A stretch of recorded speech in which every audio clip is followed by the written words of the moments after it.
Progressive Business Conferences would like to welcome you to today's program, Google Analytics Training, 10 Ways to Reach Your Marketing Goals.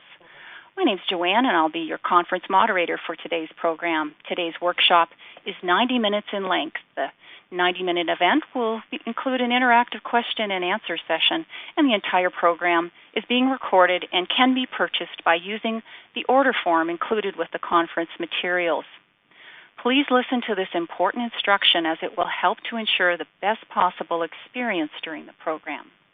If you should have any technical problems, please call Progressive Business Conferences at 800-964-6033, and a representative will assist you.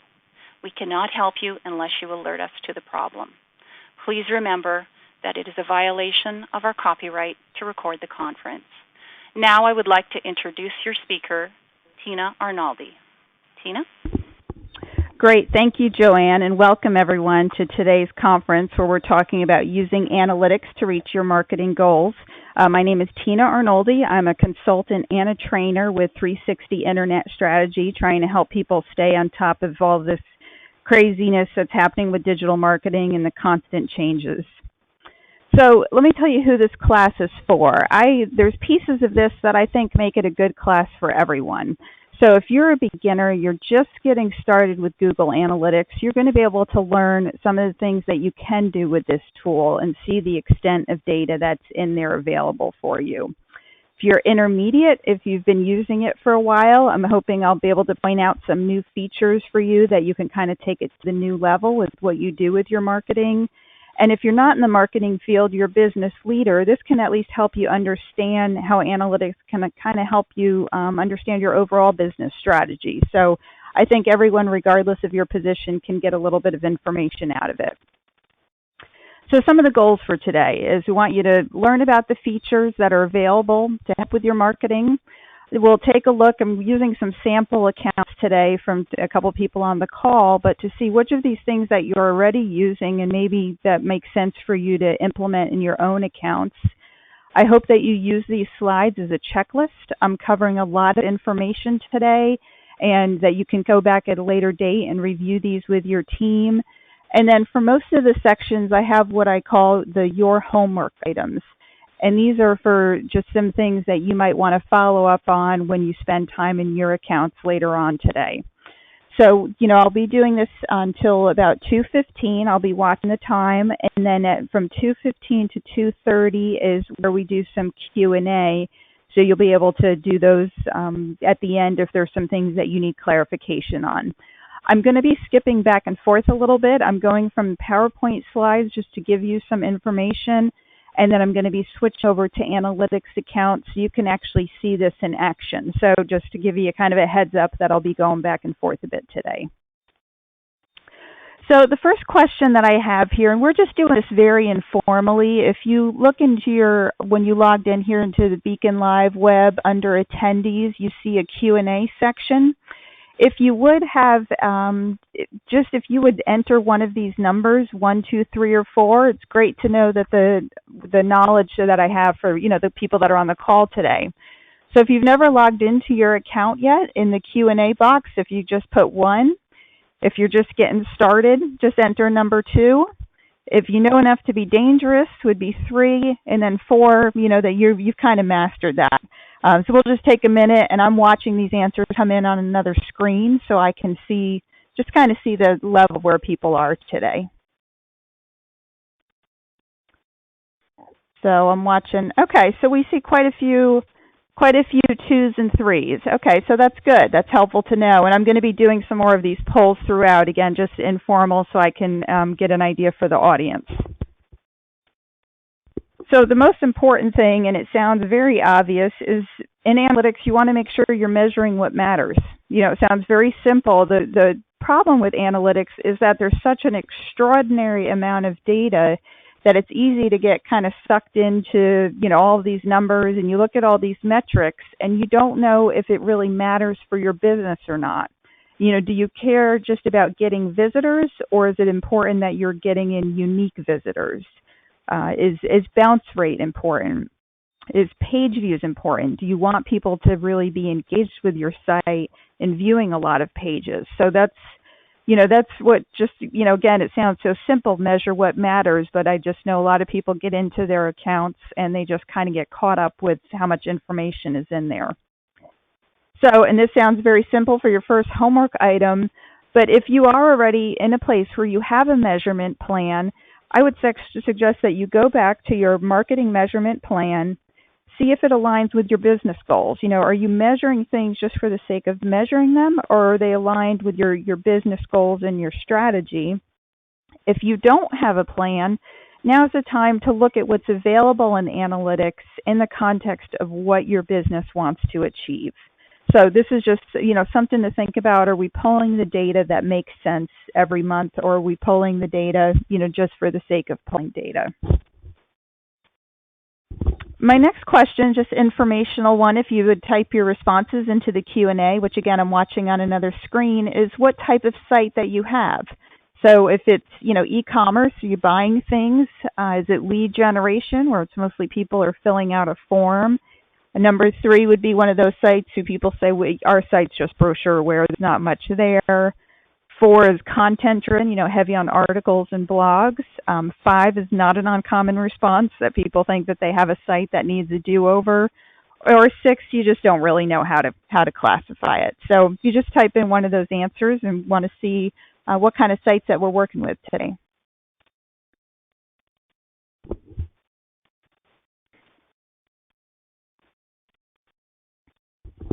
Yeah, so I'm watching the response. I see some people kind of, in multiple ones. I see somebody else who's moving from one site type to another site type.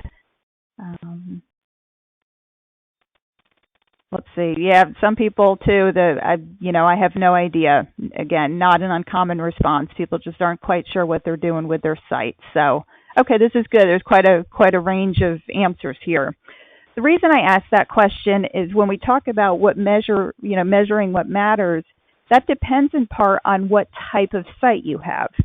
So, of course, if you're e-commerce, numbers that might matter for you are the value of the order. Are people buying $100 items? Are they buying $10 items? Or their total orders $1,000? You want to measure some of those. You also want to look at the percentage of visits that resulted in a purchase. So the people that visit your site, how many people are buying versus just coming to the site and then just dropping off? If your site is primarily content-driven, then you're going to care about time on site. You want people to spend time on there, absorbing your content, going through your articles, leaving comments, so that engagement is really going to be important for you. And then, of course, with lead generation is that you have somebody, they complete a form. Please send me more information. Please call me about, your product or your service. So measuring what matters depends a lot on the type of site that you have.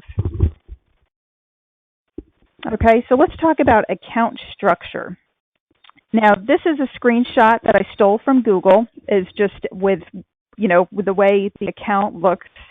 An analytic account, I recommend that each company has its own account.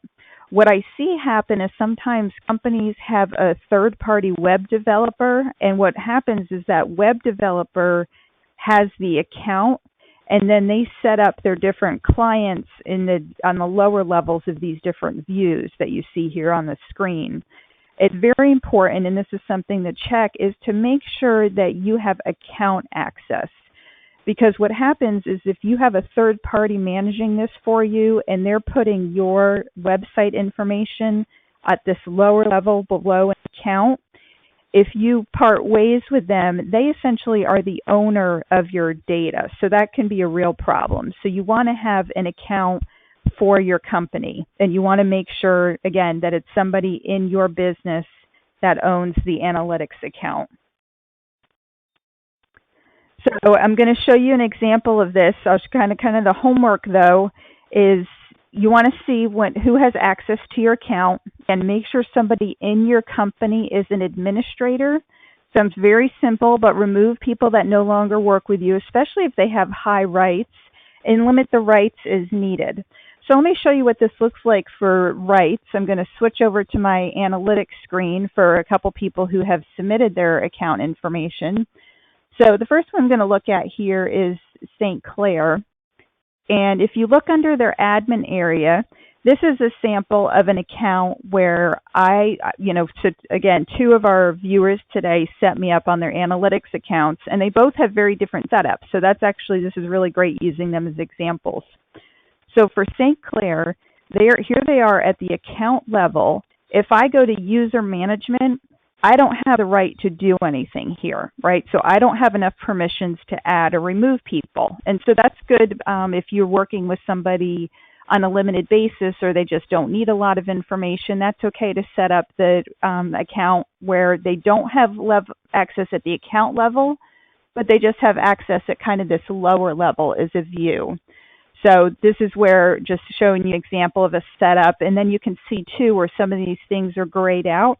This is because I'm a limited user, and so there's some things that I can't do. So that's a consideration when you're setting up rights, is how much do you want the person to be able to do. Now I'm going to show you Village Nurseries, another account that was submitted today, and you can see right away that at the moment, am a full admin user on here. So here's my email address. So everything here, I have availability to do anything in any of these areas because it's not grayed out. So that grayed out will indicate how much rights you have. And that's just a consideration, again, to don't give people more rights than they need to have. But if you do have somebody who's really digging in and doing a lot of analytics work for you, you do need to give them higher level rights. So when I come back to here and I talked about kind of your homework, is just thinking about who has access, making sure their rights are correct and limiting that. So that's something that you'll want to do in your analytics account. If you look under that admin area, that's where you're going to be able to see who is on there. And that's definitely a homework item for you to do. Okay, intelligence alerts. This is a feature that can really be a time saver because what happens is that Google will notify you of changes that they think is significant. So if there is a higher bounce rate or a significant change in the number of visitors, that it'll make notifications to you. You can also set custom alerts. So these are things that you think are important that Google isn't necessarily flagging right away. So I'll show you a couple screenshots and then we'll get into an account.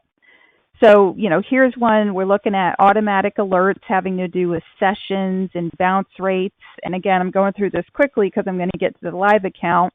And then what happens here, this is just a reminder.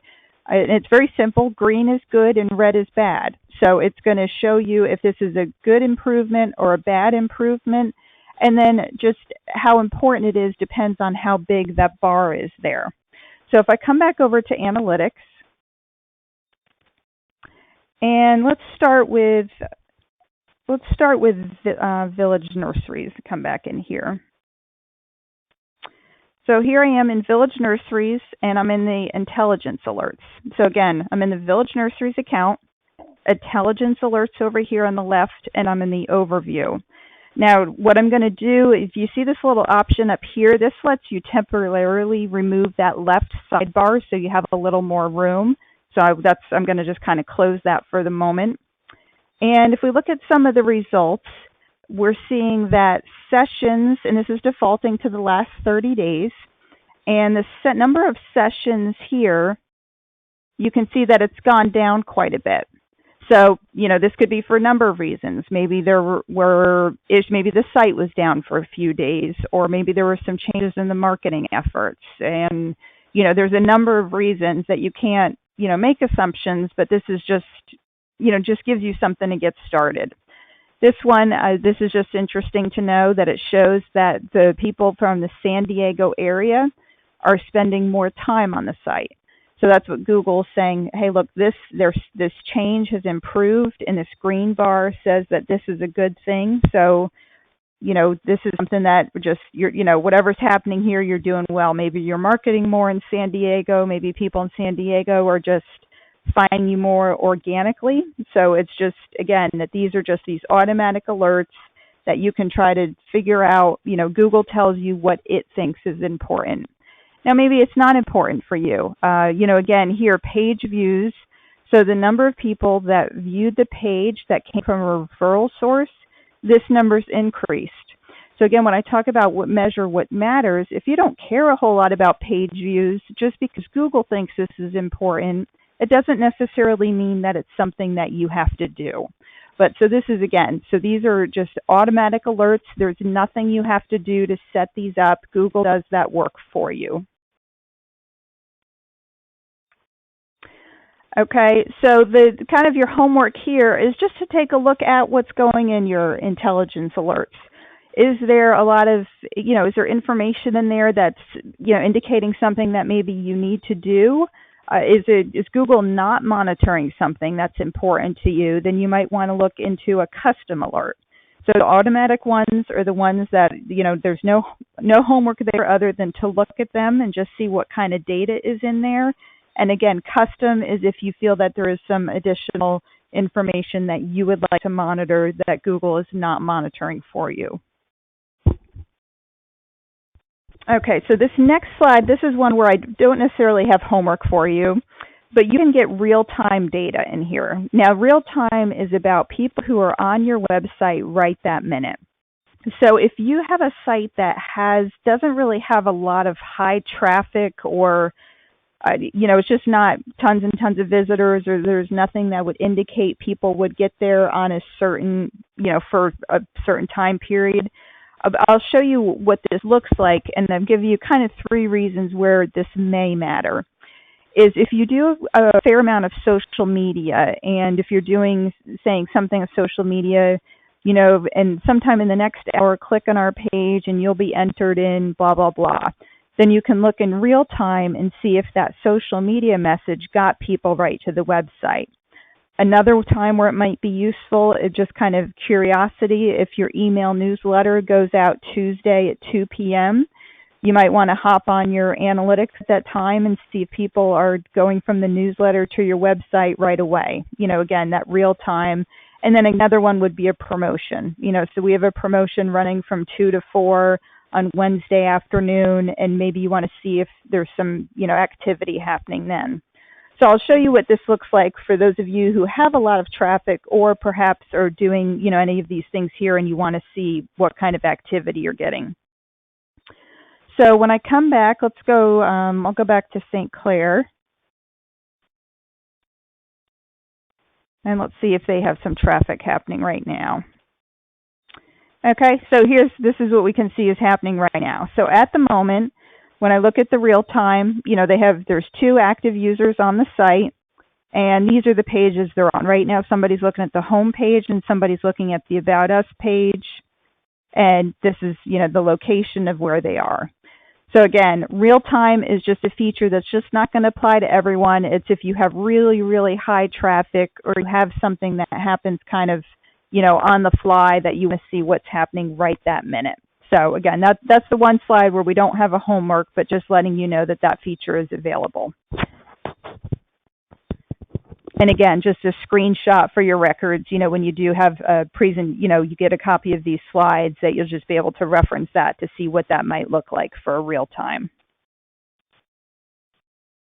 Okay, so demographic and interest reports. These allow you to analyze your users by age, gender, interest categories, but there's a little bit of a catch, and I'm going to show you what this looks like in a minute after I explain what the catch is. So the catch is based on what Google thinks you're interested in, based on your surfing habits. And, that can change if you have multiple people in a household looking for different things, so that's not always a great picture of the user.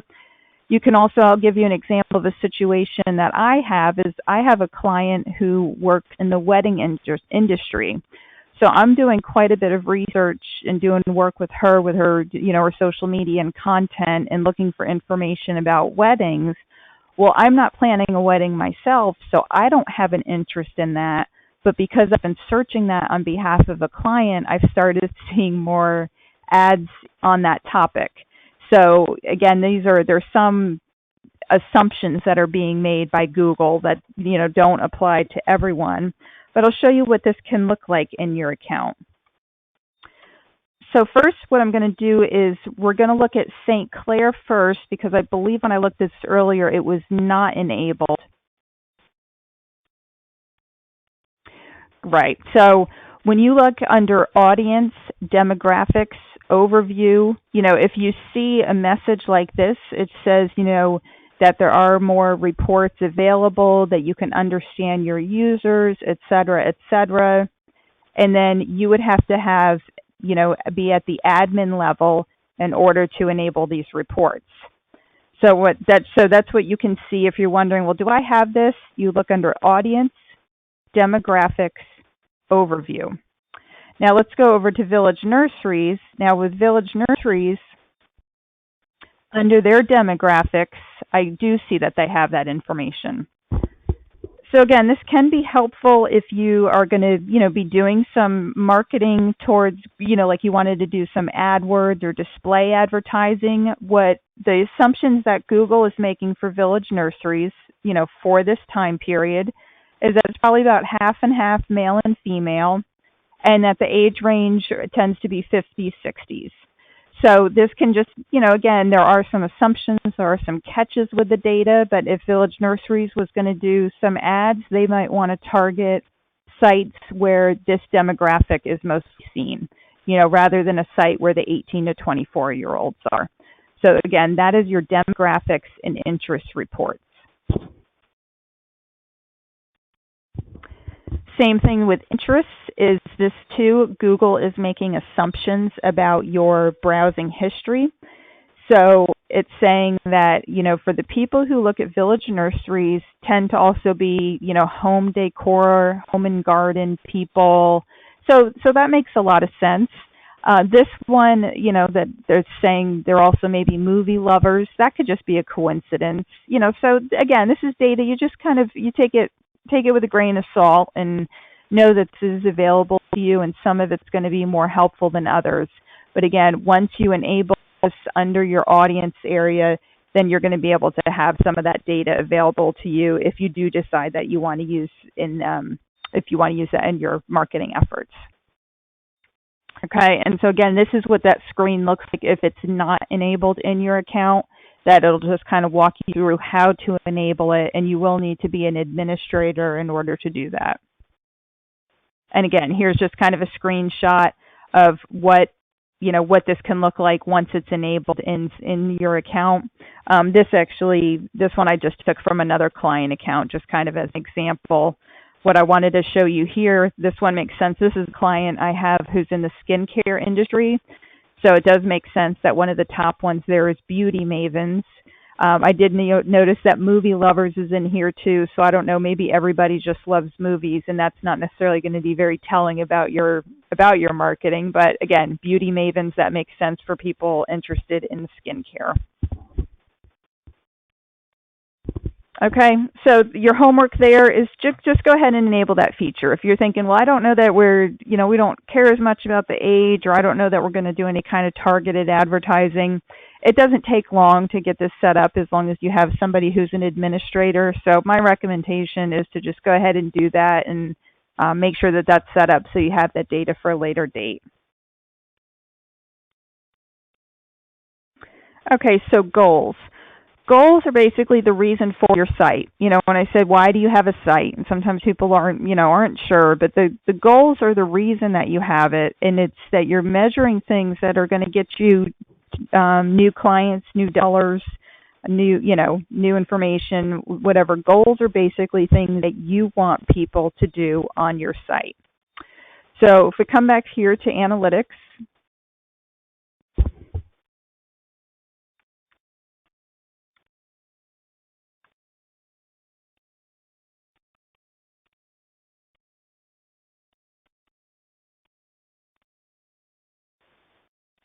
okay, so what I did with St. Clair is I noticed there weren't any goals. So one of the goals that I looked at, and we'll pull up their site a minute so you can see what I did, is I was looking at their site and I thought, well, what is something that somebody might do here? And right away my mind, I caught the, find a physician here or find a physician there. So I thought that's a goal. People are going to look for a physician. So what I did is I set up a goal, and I'll show you how to do this, but it's just to show me that I can see now how many people were accomplishing that goal. So I can see it kind of as an overview, just kind of just an overview of the goals that have been accomplished. I can see, how many have been accomplished. And their Find a Doc page, you can see it's Find a Doc, but I guess there was also a default, or, depending on where people come from, or they look for a specific doctor. So now they have a goal there that they can monitor that if that's important to them. So the way that I set that up is under the admin area, I went to goals, and I created this as a destination goal. So I said that I called it Find a Physician. So when you're doing goals, you always want to make sure that the name of your goal makes sense. This is because in 6 months from now, somebody else might be in your position. If you're no longer working there, you want to make sure that someone else can understand what you've put in there. So do one that makes sense. And I'm saying that I want it to be a goal when somebody reaches Find a Doc, right? So Find a Doc. You're not entering the whole URL. You're just entering this last little section. Then when you come through here and you say verify, it's going to show you how much that goal would convert. So it shows you that conversion rate. Now, with goals, you see here it says 19 goals left. With analytics, you can do up to 20 goals in an account. So, and you are not able to delete goals, which is a little frustrating. So if St. Clair were to come back into here later and say, you know what, we don't care about this Find a Physician, that's not an important goal for us, since they can't delete it, what they can do is they can come in and they can just edit it to be what they want it to be. So you can kind of like reuse a goal even though you can't delete it. To start from scratch with a goal, and actually let me go over to, I think I was going to do Village Nurseries for this one. Okay, so I'll show you just a different type of goal. What I did with Village Nurseries is because Village Nurseries is they're very content heavy, I noticed. So when you come on their site, just give it a second to load here. One thing I noticed was they have their plant library. So there's some things on their site that indicates to me that they want people to spend some time on here. So for them, I set up a goal and I called it time on site more than 5 minutes. Now I'm sure some of you know on the internet now, 5 minutes is a bit of a lifetime, right? Everyone has a short attention span, so they get on and off. So I said we'll do time on site. So I went ahead and I just said if the time on site is more than 5 minutes, that's a good goal. Verify it, and I was right that this is a content-heavy site. So there was a pretty high conversion rate for people who were spending time on this site. So that's one of the goals there in Village Nursery. Now, if you want to create a new goal, I won't create a new one on these client sites, but I'll just kind of walk you through the steps. It's pretty simple to do a basic goal. When you do new goal, you have the option for a template or custom. I think the template is just a little too confusing. It seems to give almost too much information, so I go to custom, and custom, it's really, not scary as it sounds. When you choose custom and go to the next step, it's going to show you the main things that you can choose for a goal. Now, again, name is something that's going to make sense to somebody who comes in and looks at this later on. Goal slot, I ignored this.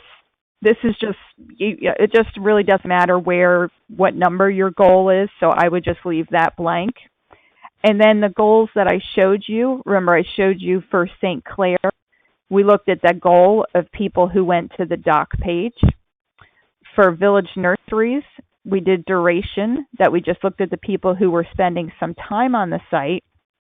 And then pages per screen, that's just another one that could be measuring engagement. So that might be another good one for Village Nurseries. They might want to say for everybody who comes on to our site, we're hoping that they look at least 3 pages. And that's maybe how they determine engagement.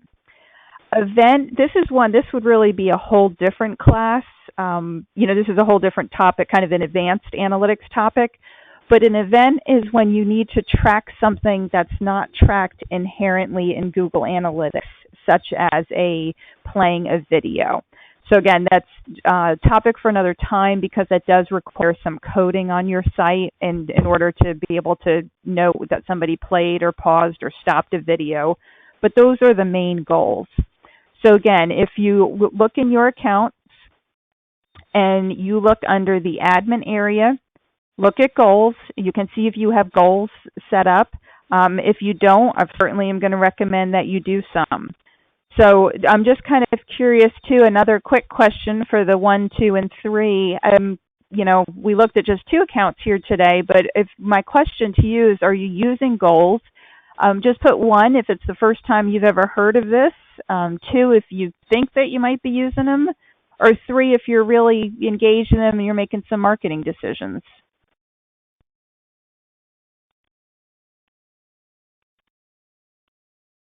Okay. Yep. So I'm seeing quite a range here of people. A lot of 1 and 2s that people are just kind of getting started, haven't done them yet. Okay. Okay, so that's good. Well, then I'm glad that this is a new topic for you. So again, think about what do you want people to do? What gets them close to becoming a customer? Filling out a form, the time on the site. So definitely encourage you to spend some time on there. And again, this screenshot will just kind of show you what's available there in analytics. I recommend just going straight to custom because I think the template is just, gives you, can kind of help you get started. I think it can be a little too much information. And we already showed you the demo. Another one that I did mention, I didn't set this up, but I thought could be a good one for village nurseries is they might want to know people who sign up for the newsletter. So that might be another goal for them. It's kind of looking at a site, seeing what would be important. So again, the homework there is, look in the admin area, see if some goals are already set up. If there aren't any, add some that are about a visitor becoming a customer. What would a visitor be doing that gets them closer to becoming a customer or at least being a good lead for your site? And then you want to measure things that maybe you don't already see that are obvious in your existing reports.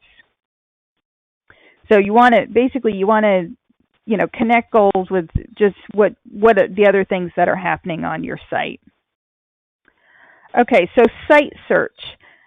Internal site search is when somebody arrives on your website and they search for something on there. And that's a way to get at keywords because now that Google has hidden keywords where you just can't see the keywords anymore, site search is one way that helps you by showing the behavior that people are experiencing on your site.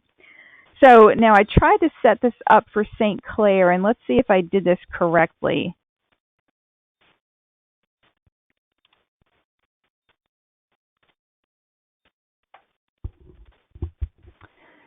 So if site search is set up, let's see. Okay, so I did get that right. So site search, if you're wondering if this is set up, it's under behavior and it's site search and then overview. So what I did is when I was looking at St. Clair, and I apologize, I'm going to give you a junk record here so I can just show how this works. I say testing. So the parameters, these somewhere in here is what determines what is being searched. So you see you have this search ASPX and you have a question mark and then you have a term, and so I wasn't quite sure which one was the the right parameter, and I'm going to show you parameters so you see what I'm talking about here. But in your admin area under view settings, this is where you set up your site search.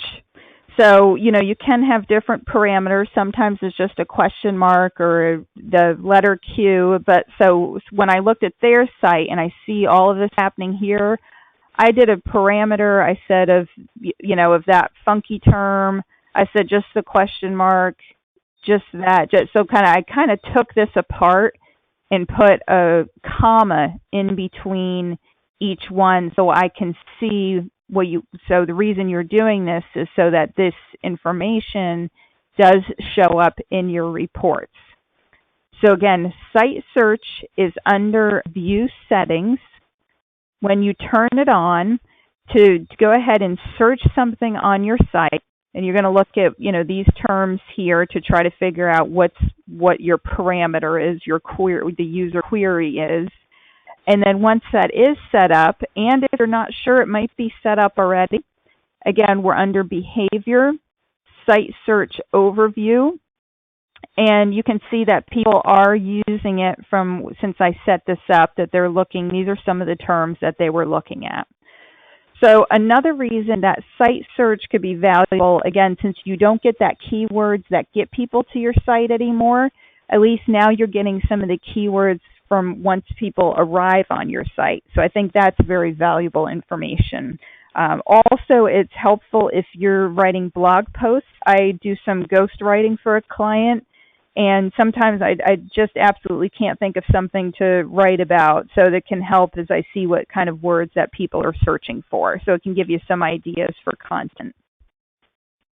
And so I showed you that with St. Clair is what that would look like for them.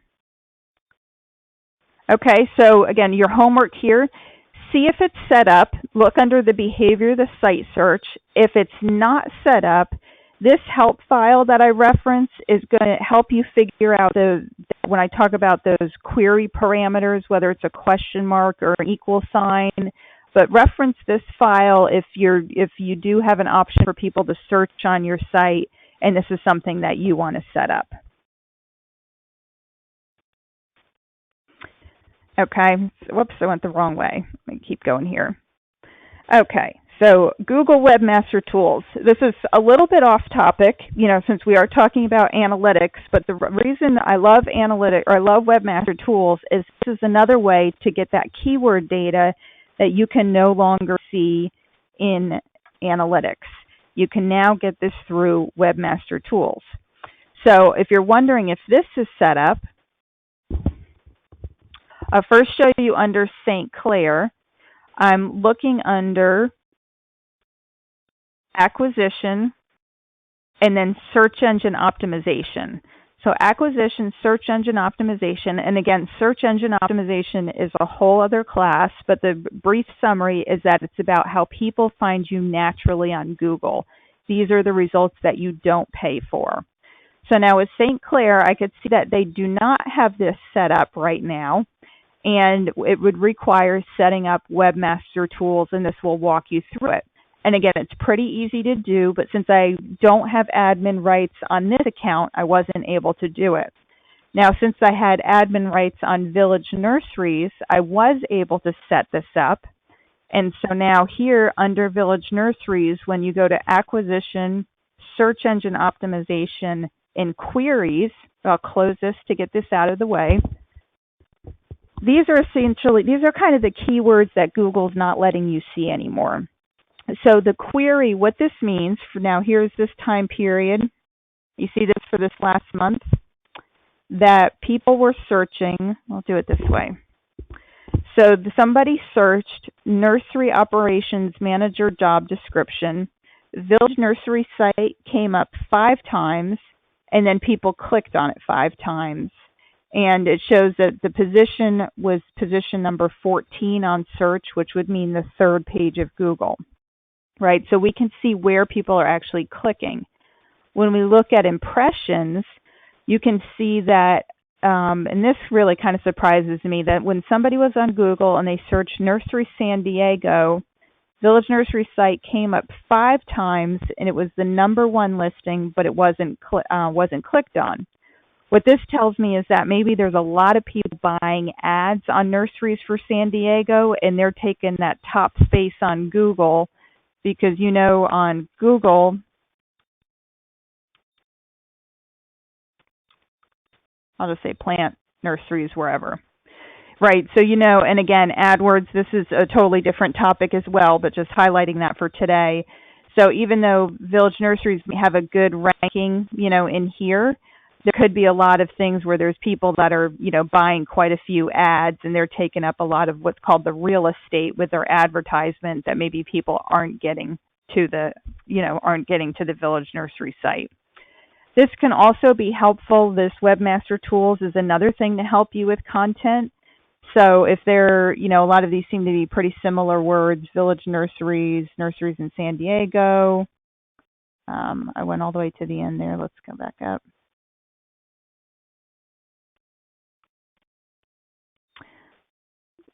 Village Nurseries, plant nurseries. So yeah, so a lot of the same terms, but this can be another source sometimes depending on the data that's in there to help you with some more blog terms. So if people were searching for specific things about, nurseries, a very specific term, that might give an indicator of another good blog topic to use. So again, that is with Webmaster Tools.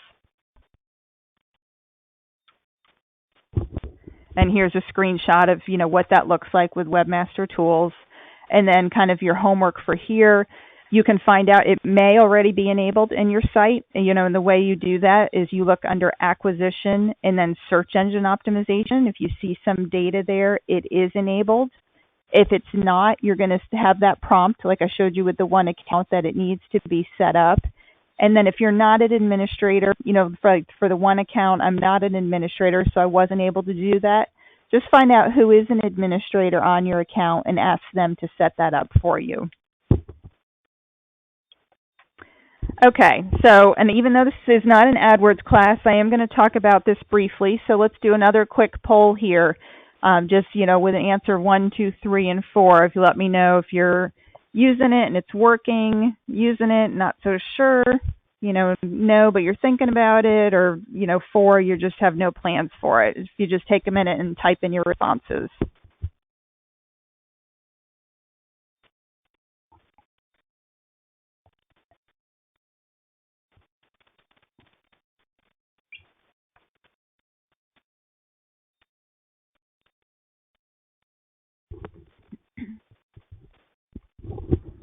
Okay, yeah, well, I'm seeing responses from every category on this one, so quite a range there.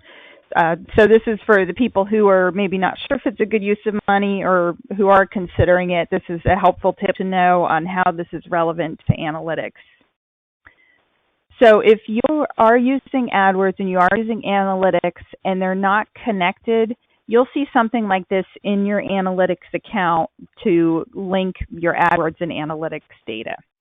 So the reason that you want to do this, if you read on the bottom of the screen, is then that you can see AdWords data in analytics and you can see analytics data in AdWords.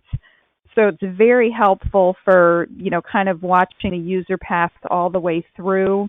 It helps you with remarketing. And again, remarketing, I'm just throwing out there, that's another topic for another class with AdWords.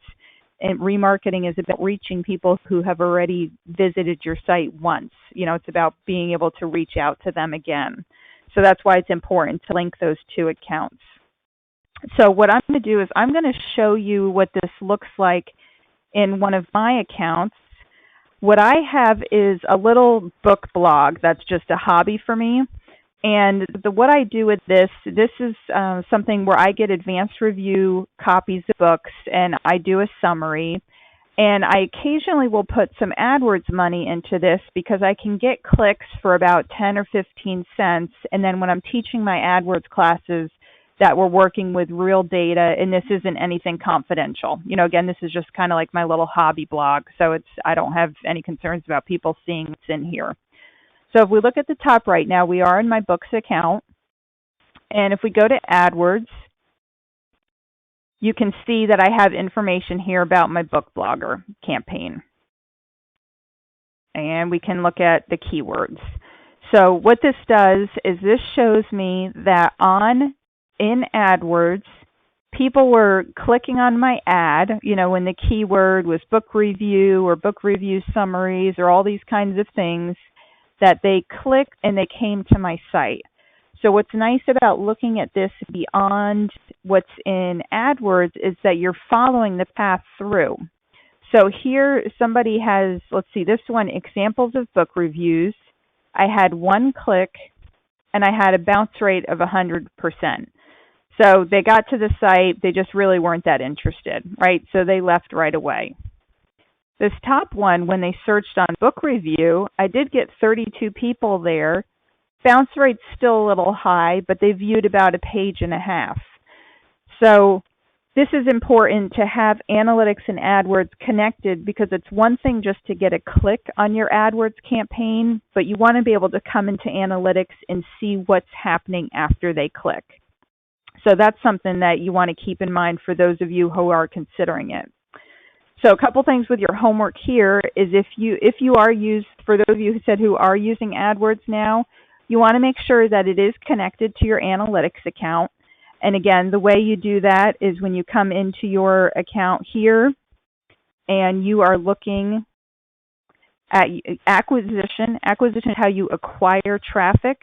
Under acquisition, look at AdWords and see if there's data there, and that'll indicate to you if your account is connected with AdWords. So if you're not using it, you may want to start with a small campaign. And again, this is an AdWords class, but just two things I want to point out with the link there is the display network is where you can put ads on very specific websites, that are relevant to the business you're in. And they also let you do that remarketing. And again, that remarketing is, I'm sure you've all had this. You've been to a website, and then that ad, that website kind of follows you around on other sites. It seems a little bit creepy, but it's once you visit a site, they can follow you around the internet. This bottom line, there's no catch here. If you are interested in getting started with AdWords, I'm a Google partner, so I tend to get more vouchers than I can ever use. I'm happy to share these with you. You have no obligation to work with me. So if you are interested, if I have enough of them, I'm happy to send it to you. I would just need to know specifically if you're interested in working with the regular AdWords on search, or if you're interested in YouTube advertising. And again, I keep saying that's another class for another time, because there's so many different things out there, but there's some really cool things happening with YouTube advertising, and people are getting some good results for pretty low clicks. And so, I did, just through a recent Google partner event, I did get some vouchers for people to do some YouTube advertising. The only catch is that if you're already a user, Google's not going to let you apply these vouchers. However, if you did want to get started with the YouTube network, that would be something different that you would be able to get started with. But yeah, there's a lot of really cool possibilities with YouTube, and I think people have to start paying more attention to the video than maybe they have been. So that's my little tangent there about ads and display networks and video ads. Okay, so this one I think is going to be probably a favorite for some of the people who are just getting started. This is the Google Analytics Solutions Gallery. And to find it, you just search Google Analytics Solutions Gallery and you'll find it. And what I want to show you is I pulled in a couple different solutions for the two demo accounts that I had. So let's take a look at this. So when I pulled in, so let's come back to St. Clair.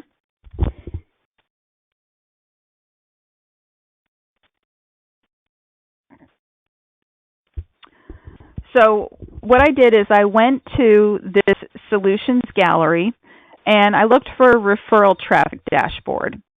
And I'll go to the solutions gallery in a second to show that to you. But what I said is, okay, so I see this referral traffic dashboard. I want to go ahead and import it and put it in St. Clair's account. So now when they look at their data, they can see some information about what's happening by mobile. They can see visits as a whole. They can see how traffic is referred, cities that come to them, et cetera, et cetera. And this wasn't something that had to be built out manually. I was pulling out a dashboard from the solutions gallery and just automatically putting this into the account. Now, the same thing with Village Nurseries. I did I did a social engagement one I just pulled in, which really this one's not really meaningful, so sometimes you're going to find dashboards that may not tell you a whole lot, but there's still no harm in playing around. So it just tells me visits by social network. Then I pulled in a dashboard to their account that's called Site Diagnostics. And again, this is, a little more information than I would want to manage, but for your web developer, your IT department, this will give you a whole bunch of information about, the download time, how people are impacted by different browsers, and you can see that there's just a whole lot of information in here. And that's, again, it wasn't something that I built out. So if I go to the Google Analytics Solution Gallery, and again, don't worry if you don't remember this exact URL, but this is where I found those dashboards that I wanted to pull in. So I'm in the Solutions Gallery. There's some that are recommended. You can pull in your dashboards, your segments, your reports. So when you're playing around in here and you see, okay, so Google goal completions by reports, which channel, blah, blah, blah, blah, blah. So if you think, well, okay, this looks like this could be interesting to me, I want to go ahead and import it. And then that's what you're doing is so here's the dashboard. You would be pulling your, you would pull it into your account. And then once it's pulled into your account, then you're going to see it in your analytics under your dashboards. So again, this is nice because it's something you don't have to build. You can, if you get this data, you bring in a dashboard and it has more information than you need, you can just simply X out the things that aren't important to you.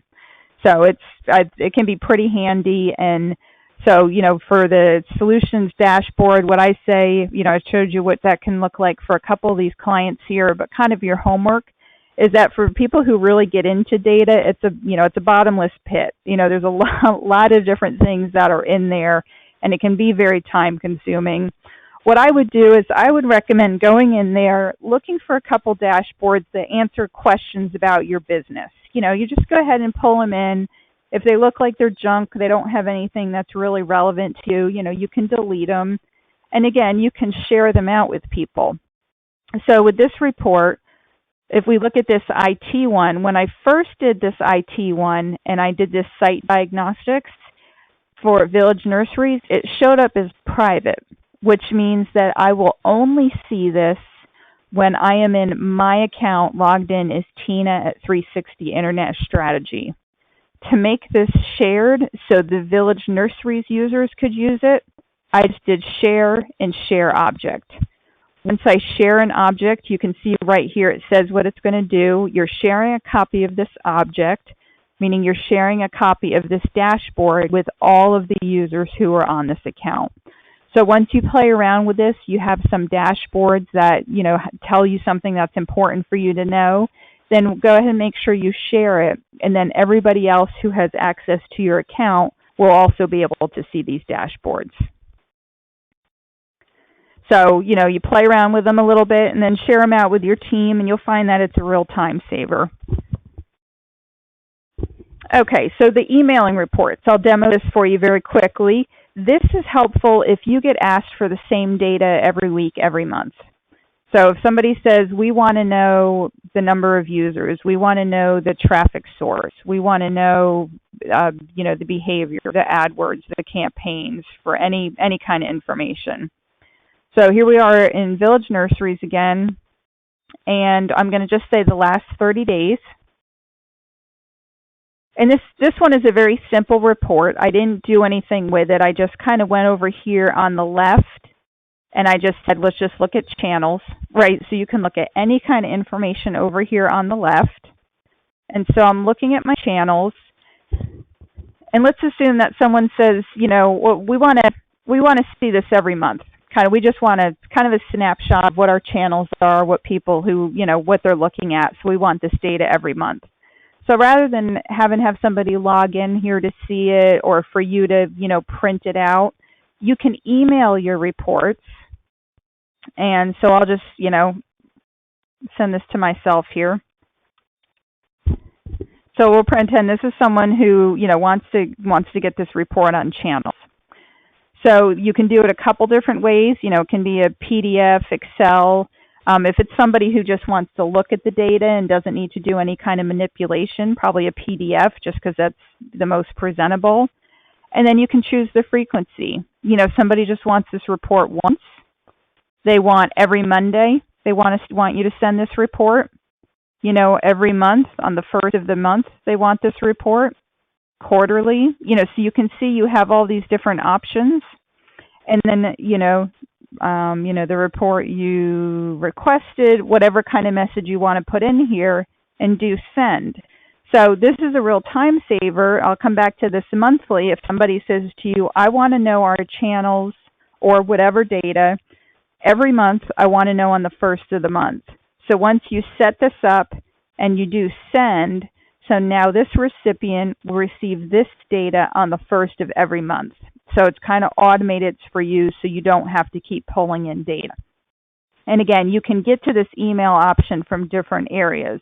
I just happen to be in channels, but if you wanted to pull something about your audience, same thing here. You can choose that option to email.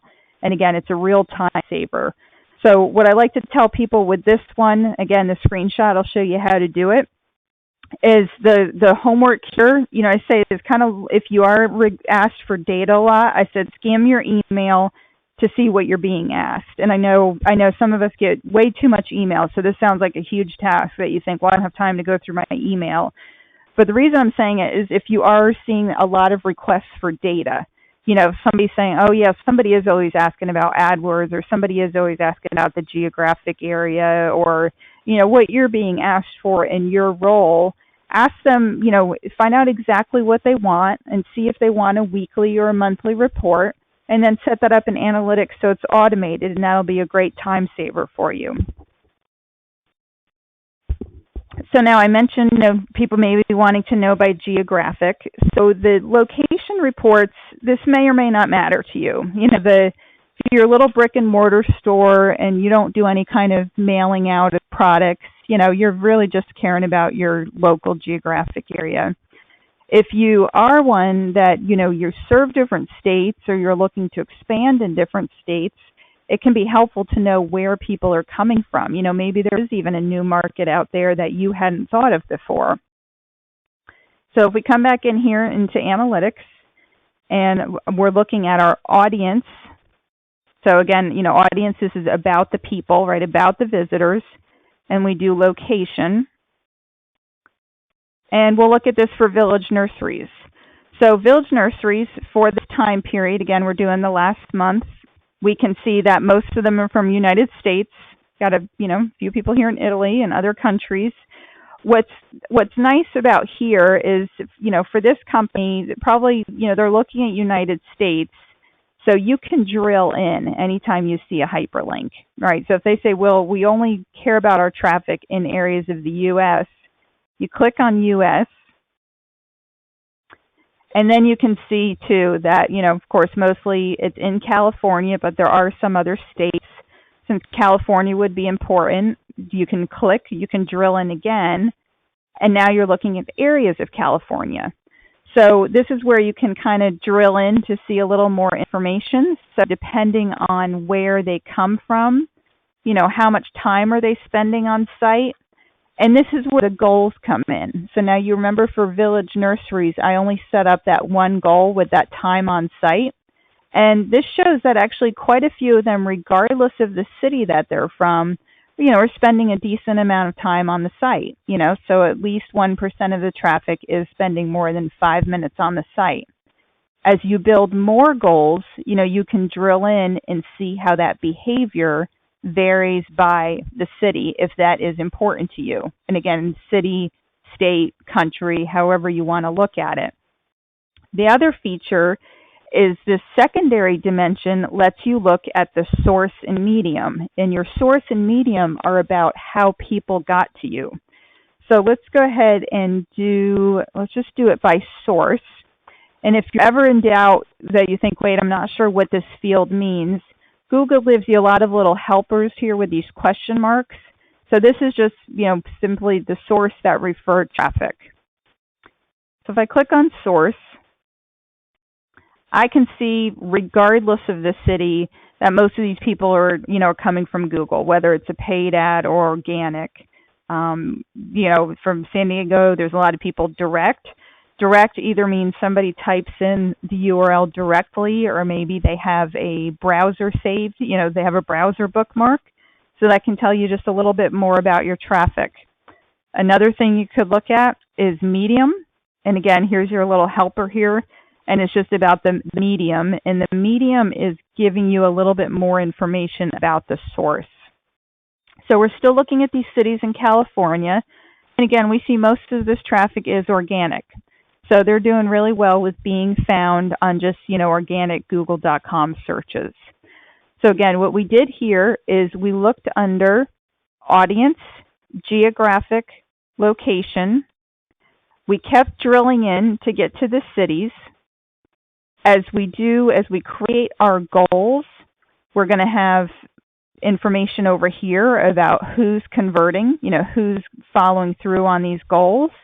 And then we can also drill into what's important to us, how these people came from, how they found us, if they're a new user, if they're a returning user. So this is what I talk about. You can really get into the weeds with analytics. So you want to think about what's important for you to know for your business.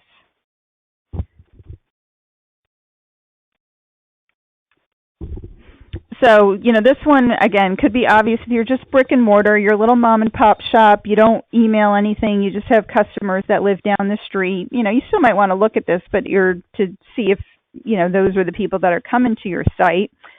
You can also look at your customer database that you have in-house and just see where they live, where there may be, are you getting traffic from there? Is there new opportunity? And two, for those of you who haven't done AdWords, if you're seeing a lot of traffic from a certain area of the country, there could be opportunity for, a campaign just for them.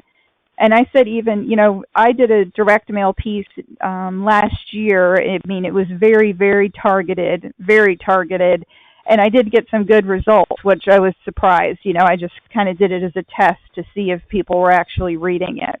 So if you do direct mail pieces, whether it's postcards or brochures or other kinds of mailings, this can give you some information, too, about your audience to decide where you want to target your geographic marketing.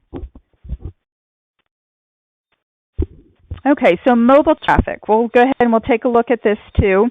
Mobile traffic, you just want to see if you're getting a lot of it, and are they having a good experience? Is their behavior different than people who are coming to your site from other devices? And, the trends show that just more and more people are, coming to sites on mobile traffic. So you've got to have a site that's set up to be responsive. So let's see, we are here stay in Village Nurseries. And come back over to the left, and I'll open this little box here again. And the audience, it's about how we get our audience. And I'm doing overview. So if we look here for the last month, they have mostly desktop traffic. There's some mobile, some tablet. Now, the experience isn't that much different. The only thing I'd notice is that for the mobile traffic, the bounce rate is just a little bit higher. I don't think that's a huge concern. Now, if there was something here where their mobile traffic bounce rate was 95%, that would be a problem because it would indicate the site is not a responsive design, meaning it does not respond well to to different devices. If we look at this for St. Clair, let's see. About the same. Well, no, you have actually quite a bit of mobile traffic, almost as much as desktop. And the user experience might be a little bit different. I can see the bounce rate is a little bit higher. The pages per session, there's a little bit lower. But some of them are still doing this first goal that I set up, find a physician. So, there's a lot of other things people can do on the site. And again, as more goals are set up over time, you can compare that.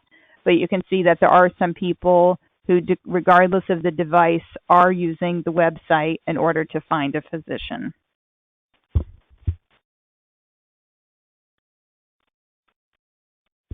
So here I would suggest that you get into those reports and look at your mobile traffic.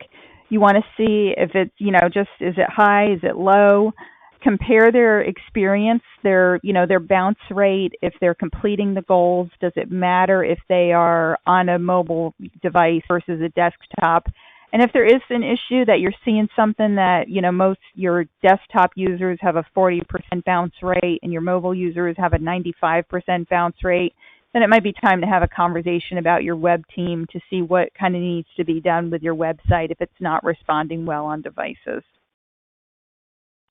Okay, this question is always kind of fun for me to see the answers to. If you would type in your responses to this, do you have a social media strategy? And if you could look at these responses for 1, 2, 3, 4, and 5, and just let me know what you think.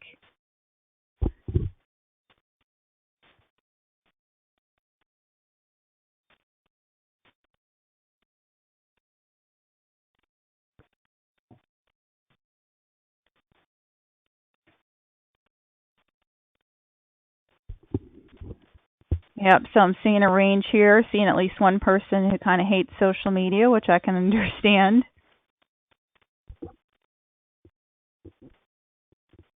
Yep, other people who are using it, not necessarily seeing a return. That's not uncommon.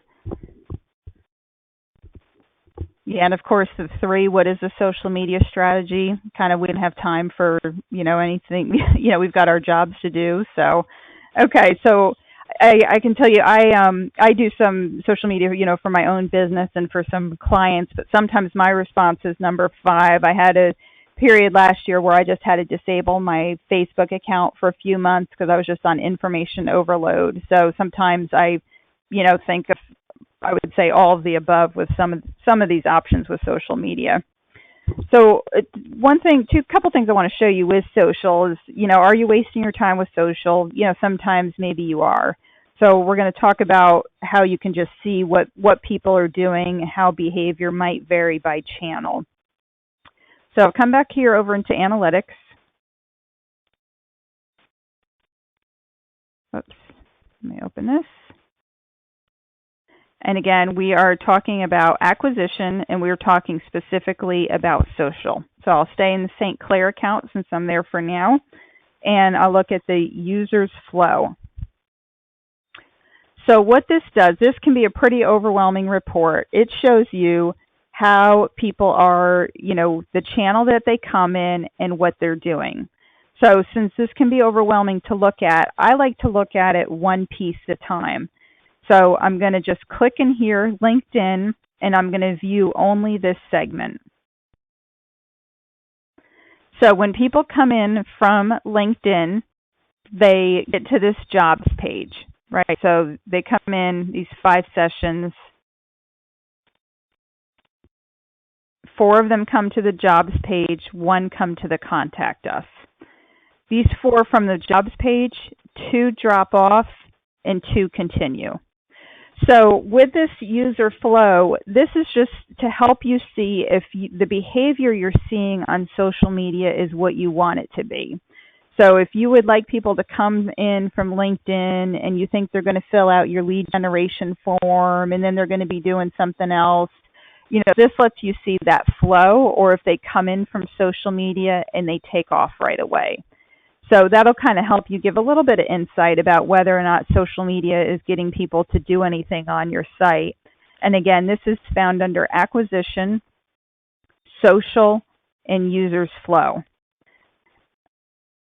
And so I would suggest that you look at some of your sources, and do what I did where you highlight just to look at a specific segment. And you can see kind of over time, are they doing behavior you expect? Are they converting? Are they buying?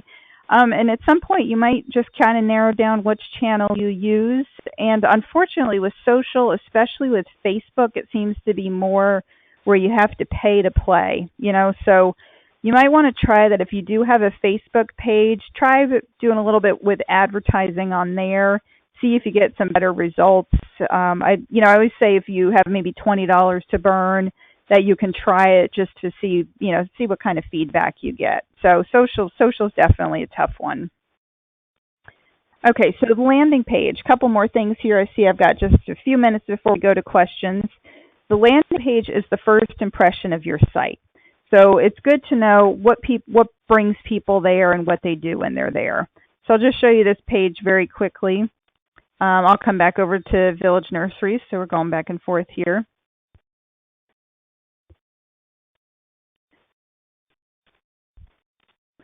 So this is under Behavior, Site Content, Landing Pages. So for Village Nurseries, most people are introduced to the site by this home page where you see this dash. But also some people are introduced by this plant library, from some of these other things.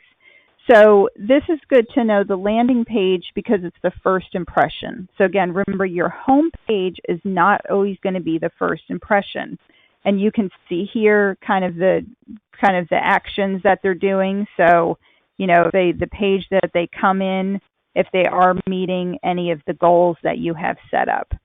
So just remember that since your landing page is the first impression, if they come to your landing page and they leave right away, that could be a concern. If maybe your messaging isn't clear on your site, if the call to action's unclear, if they come to that page and they don't know what to do next, are they supposed to sign up something if the next step's not obvious? So take a critical look at those landing pages so you know how people are introduced to your site.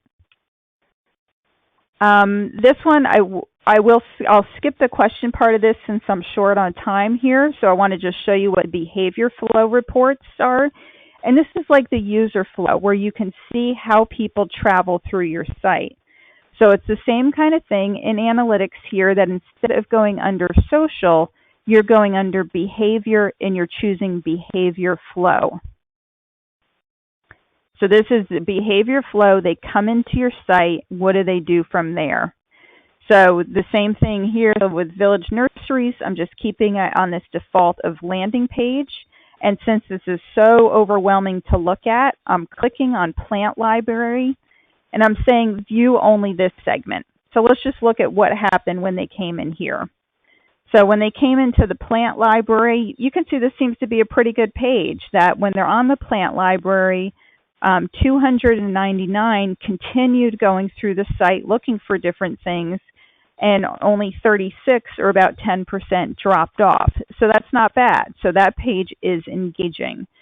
So you can drill into this by your landing page, by your acquisition, by your source, you can really get kind of hung up on here. This is a pretty overwhelming report. But again, this is under behavior and behavior flow. And it's just good to see how people are traveling through your site. Do they do what you expect? So again, because it's overwhelming, pick maybe one path that you want to watch. Like I showed you an example of the plant library. Did they go from the page to the next page that you expected them to do? Real quickly with advanced segments and filters, the reason I want to point out the difference, and the segments are something that you can just kind of modify data temporarily. The filters are permanently changing your data. So when you come into here, into your admin area,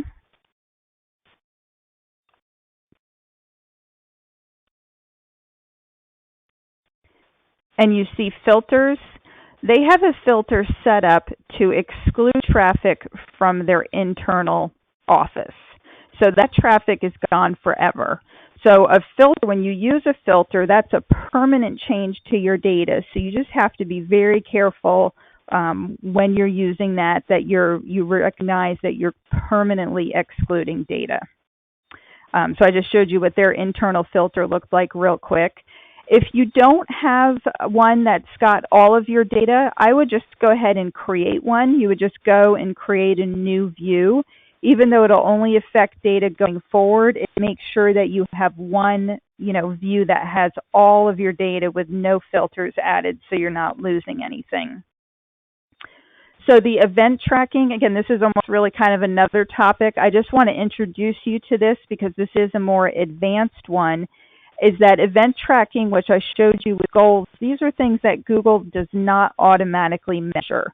So if you have videos or white papers or something that you want to measure behavior, that kind of behavior, you would want to look into event tracking. And again, this is an advanced topic, and this is just kind of an FYI if you have things like videos and white papers that you need to measure.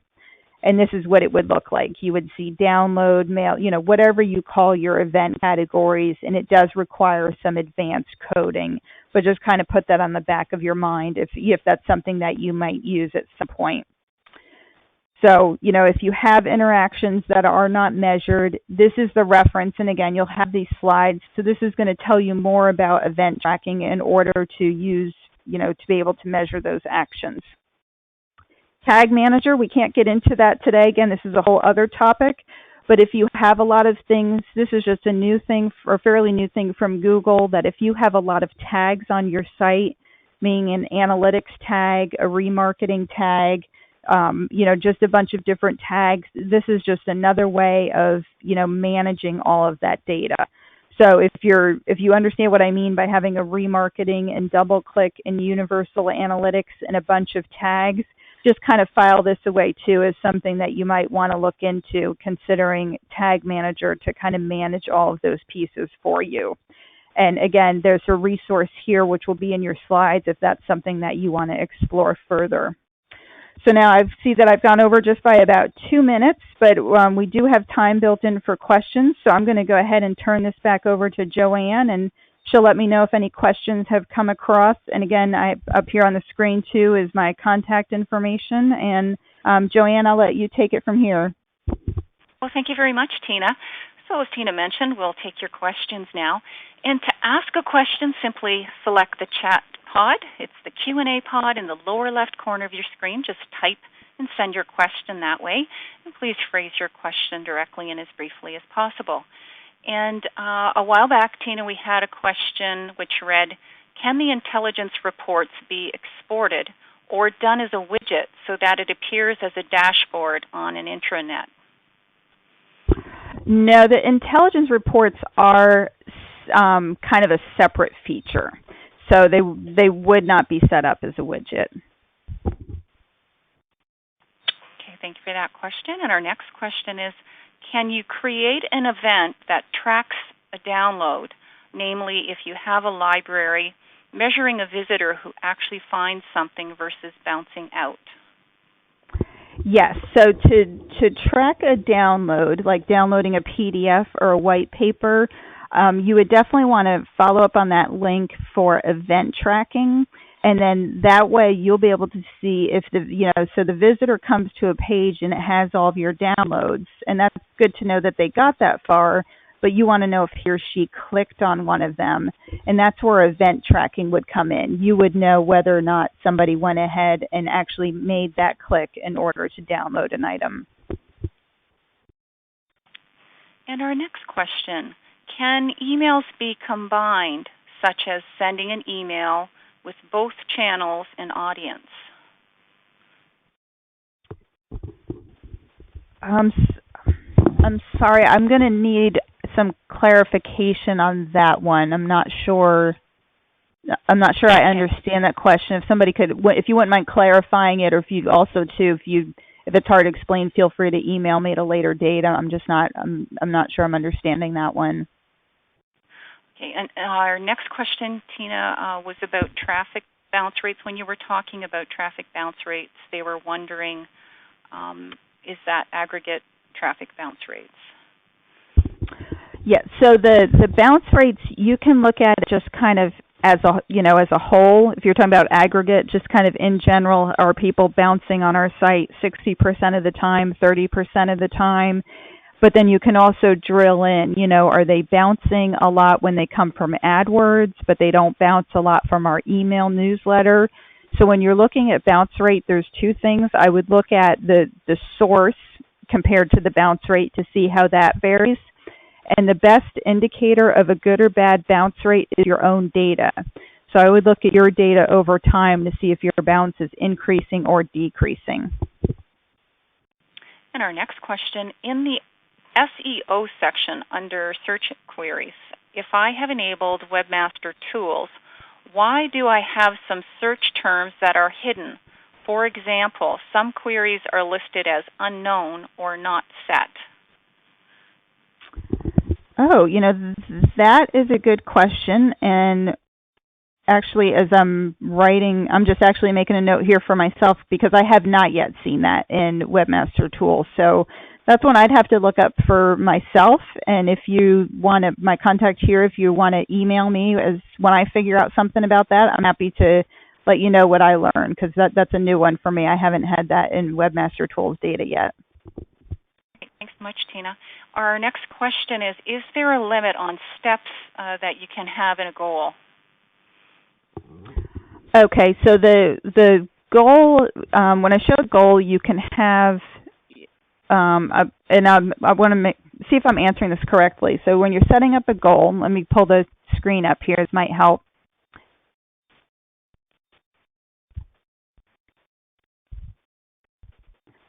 Let's just say tests.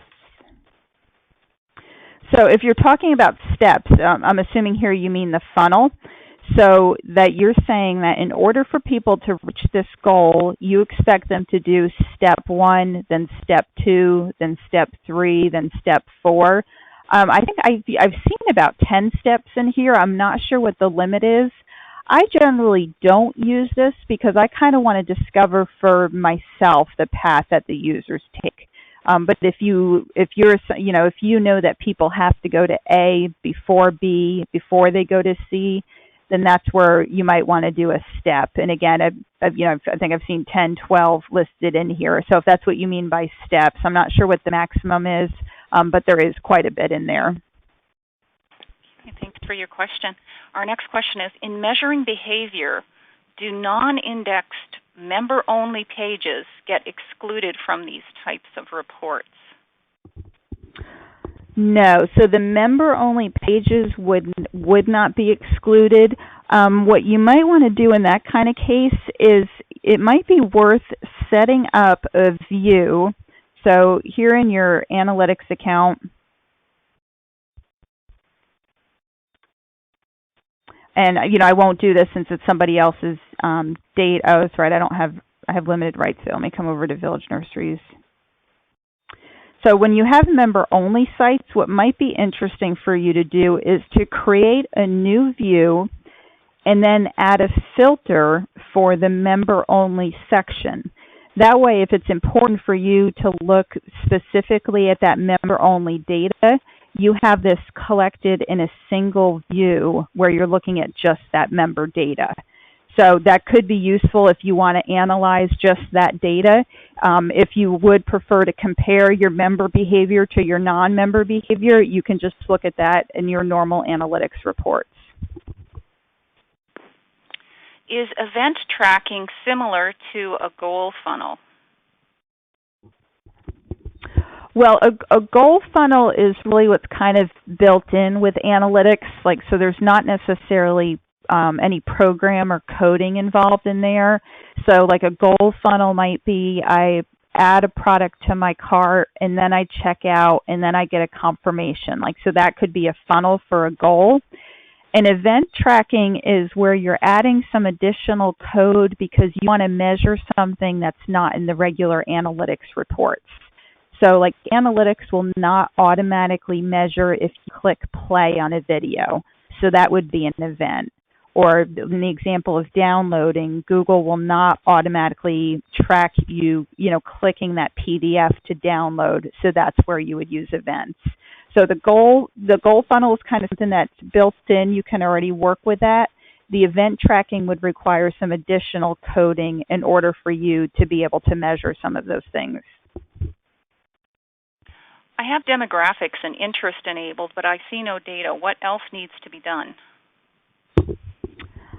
If you're not seeing any data, the only thing I can think maybe is if it's literally just been done, that maybe it hasn't started collecting data.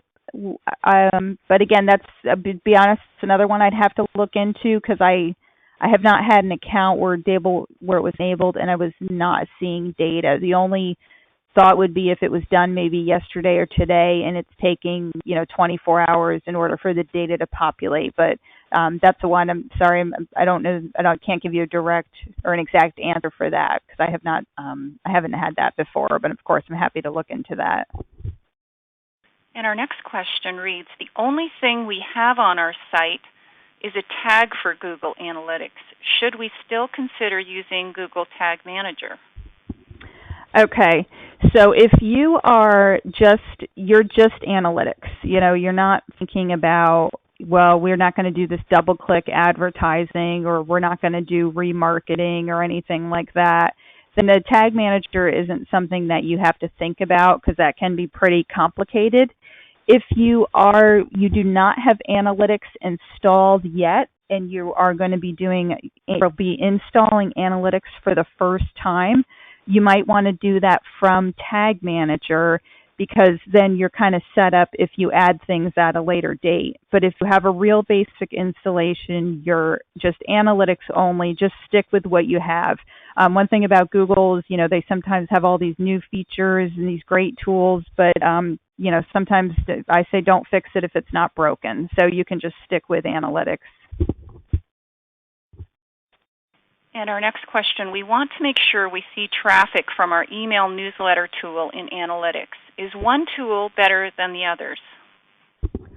The tools that I've primarily worked with are MailChimp and Constant Contact. And I believe with both of those, it's really pretty easy. They'll give you the option to enable analytics to make that connection. But I've also seen some other people with tools where they don't have that. So if you're with MailChimp, Constant Contact, maybe a vertical response, you should be good. If you're not sure that connection is happening, look at the support files for your email newsletter tool of choice, and just put a question in there about analytics to make sure that connection is possible.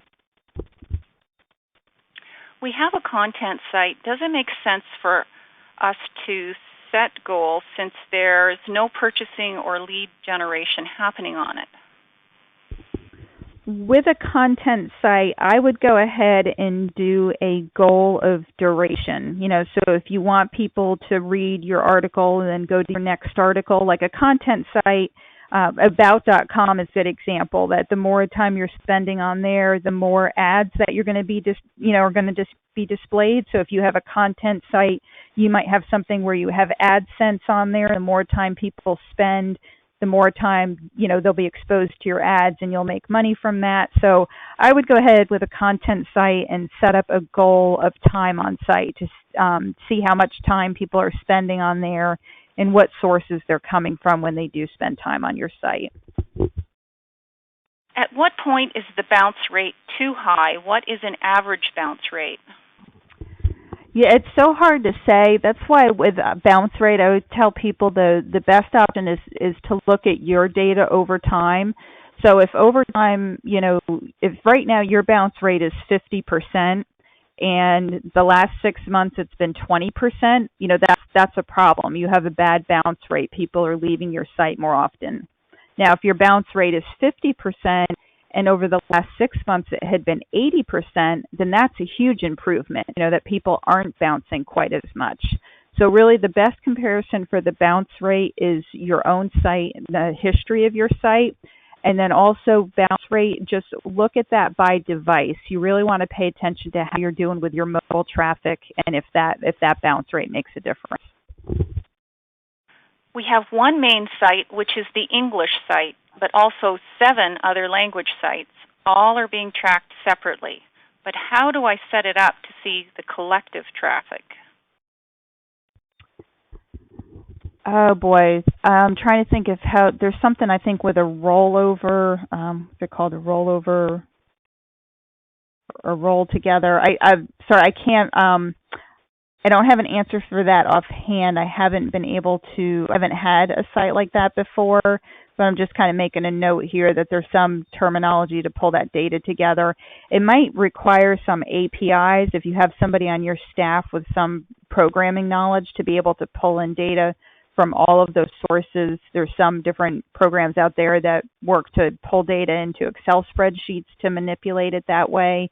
That might be a solution. But I would ask if you have somebody on your team who's savvy with APIs to see if that would be a way to pull that information together.